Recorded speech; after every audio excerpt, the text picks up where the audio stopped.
Chicos, muy buenas tardes. Listo. Vamos entonces a iniciar hoy este tema, ángulos. Vamos a hablar de ángulos.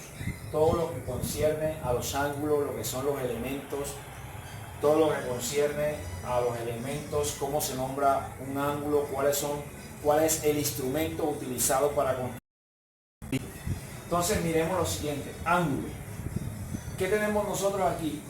Ya lo conocemos, que esto es una semirrecta, esto es otra semirrecta, esto es un segmento y esto es otro segmento.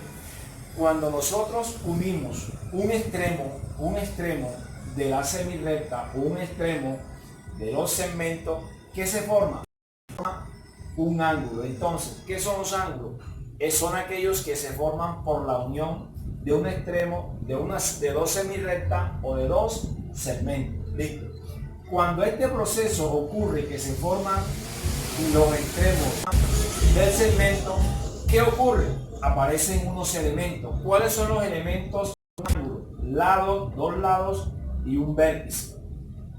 ¿Qué más necesitan ustedes saber? El símbolo de los ángulos. Miren, el símbolo de los ángulos es este. Ahora, necesitamos tener en cuenta cómo se nombran los ángulos. Entonces es importante, los ángulos se nombran utilizando letras mayúsculas. ¿Cómo así? Utilizamos el símbolo y utilizamos letras mayúsculas. Tenemos el siguiente ejemplo aquí.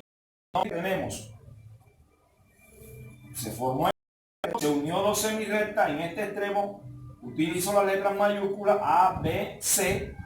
Entonces miren, utilizo el símbolo y las letras mayúsculas. Que es importante que ustedes tengan en cuenta que la letra mayúscula que se encuentra en el vértice siempre debe ir al lado de las otras dos letras. Miren este ejemplo aquí. ¿Qué ocurre? Que la letra A, que está en el vértice, miren, es el elemento del vértice donde se encuentra entre la B y la C. Ángulo BAC. Tenemos ángulo BAC. Listo. ¿Qué es importante? Si ustedes pueden observar, las manecillas del reloj van girando hacia acá. ¿Qué ocurre? Que los ángulos se forman en sentido contrario a las manecillas del reloj. Los ángulos se forman en sentido contrario a las manecillas del reloj. Listo. ¿Qué más tenemos aquí? Tenemos el instrumento para construir los ángulos. ¿Cómo se llama? Se llama transportador. ¿Qué ocurre?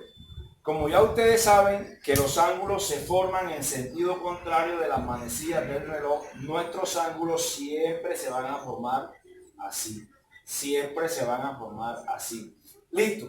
Vamos a la clasificación ahora. La primera clasificación de los ángulos es según las medidas de los ángulos. Según las medidas de los ángulos, ¿cómo se clasifican? Agudos, obtusos y llanos. Tengo entonces el primero, ángulo recto, son aquellos cuyas medidas es igual a 90 grados. Mírenlo aquí. Coloco el transportador y me queda ¿dónde? Acá arriba en la medida de 90 grados. Listo. Agudos son aquellos ángulos cuyas medidas son menores a ¿quién? A 90 grados. Miren, coloco, hago el mismo procedimiento, coloco el transportador y efectivamente 45 grados. Es menor que 90.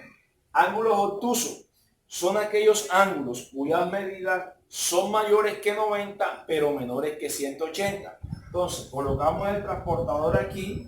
Miren que el recorrido va a ser hacia acá. Miren que el recorrido siempre va a ser hacia acá. Marcamos aquí 135 grados. Ojo, 135 es mayor que 90 pero menor que 180. Y el último es un ángulo llano, aquellos que miden 180.